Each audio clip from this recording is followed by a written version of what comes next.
Yo, what's going on guys? This is Unpunk, and in today's video we will be going over the fourth of 36 character guides for the playable characters in Fire Emblem Engage.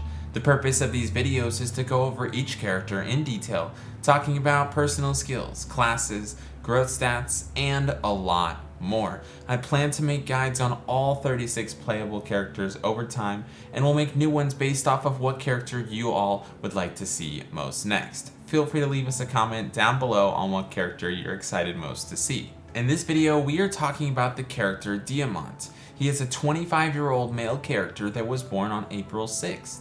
He joins your team at the start of Chapter 8 and comes default in the Lord class, which is specific to him but shares the same class name as all the other Lords in the game. He can promote to the Successor class, which I'll get into more later in the video.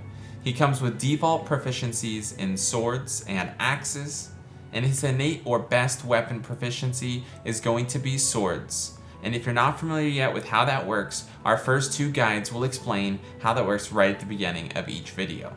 I wanted to give a shout out to a few members in the community here on YouTube for commenting on our recent community posts and sharing their setup for Diamant, which I've been able to use to compare for making this video. The following people are Jordan Mims, Dylan Brooks, Maya Nicole, and Imminent Fallout. I hope I said all your guys' names right. I'll post them on the screen as well so you guys can see. Thank you guys for contributing here to our community. Next, let's talk about his base stats, his personal skill, and his special class skill that he gets from his successor class. His base stats are as follows, being 32 in HP, 13 strength, 3 magic, 13 dexterity, 13 speed, 10 defense, 6 resistance, 10 luck, 9 build, and 4 move. As you can see, he has great health and reliable strength, speed, and dexterity right from the start. He overall has pretty rounded stats which allow you to grow him into a great, if not one of the best units in the game. Next, let's talk about his personal skill and his promoted class skill. His personal skill is called Fair Fight, which if the unit initiates combat, grants hit plus 15 to unit and foe if the foe is able to counterattack. This one does seem to be a bit of a double-edged sword, as the enemies with low hit chance get that improvement, but will also improve his hit as needed for when you're going into a situation that's less than desirable. You can also use this to your advantage when in battle and at a disadvantage, but overall I found it just a little bit lackluster. His class skill, called Soul, is going to be one of the best class skills in the entire game. Soul allows the unit a chance to recover HP equal to 50% of damage dealt, and the trigger is dexterity in percent form, meaning that if he has 22 dexterity, he has a 22% chance to activate Soul when fighting as his successor class. His successor class also maxes out at 22 dexterity. With that in mind, you will notice that his dexterity growth rate is not overly important. There is going to be two different ways that you can increase his dexterity past that 22 maximum though, so we're going to want to talk about that now. The way to do this is by giving them inheritable skills such as dexterity plus 5 or similar skills, and or by giving them bond or emblem rings that increase their dexterity stat. If you pair him up with an emblem to boost his dexterity and 1 to 2 skills that increase his dexterity to the maximum increase, you will get a total of 14 points. If you add that to his previous maximum, it'll take him from a 22% chance to activate Soul all the way to a 36% chance, which is about a 1/3 chance. I, however, do not recommend pairing him up with emblems that specifically boost his dexterity and using skills that specifically boost his dexterity, as they're going to be wasted, but we'll talk more about that when we talk about his inheritable skills and best emblem pairs just in a second.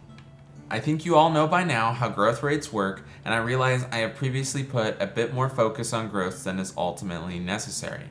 In this next part, we'll be focusing on his class, inheritable skills, and emblems, and just briefly touch on his growths overall.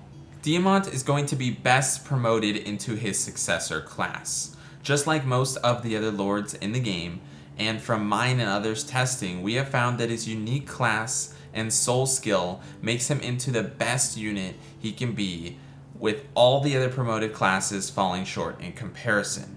One class, the Great Knight, has better stats when promoted into it, but overall, with sacrificing his soul ability, you will ultimately hinder his usefulness dramatically.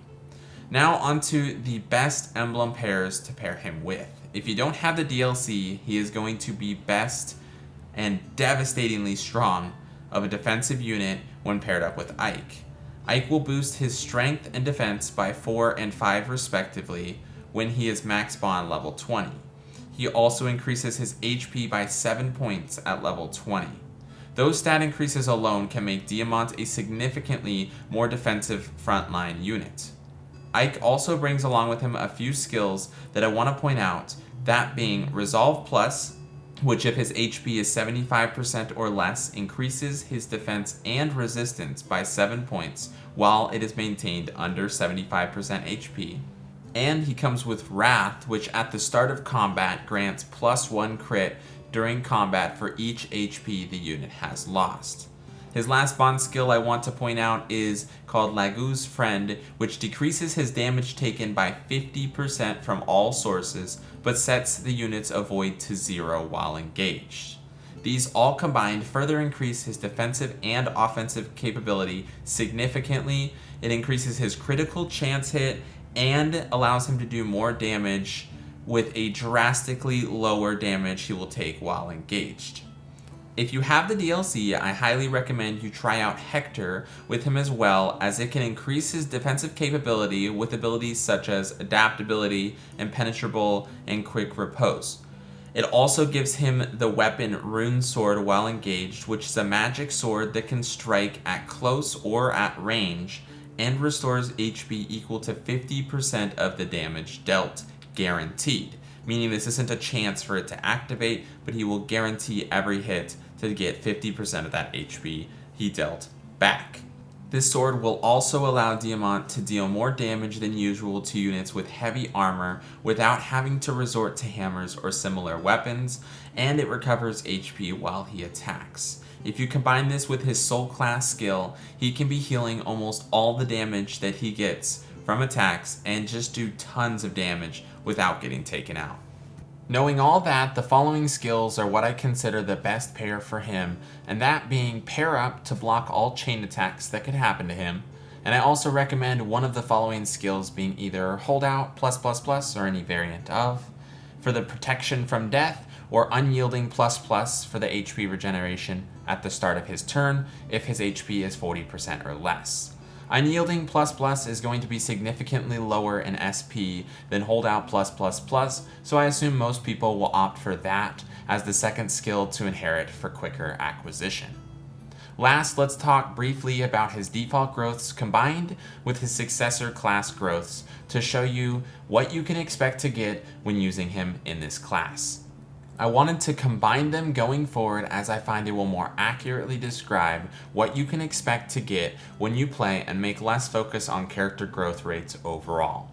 While he is in the successor class, his overall growths will be as follows, being 90 in HP, 50 in strength, 15 in magic, 30 in dexterity, 55 in speed, 55 in defense, 25 in resistance, 30 in luck, and 20 in build. Overall, his HP, strength, speed, and defense are his standout stats that also happen to be his most important. He is going to be a unit that has high HP, can take a lot of physical hits, while also being able to attack multiple times with high physical damage, and his growth focus just on that.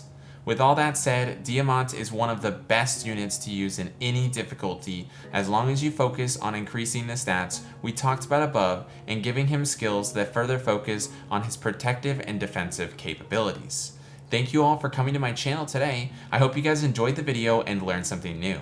If you did, make sure to subscribe and like for more of the best Fire Emblem guides here on YouTube, and leave us a comment on the character you'd like to see the next guide on. Peace!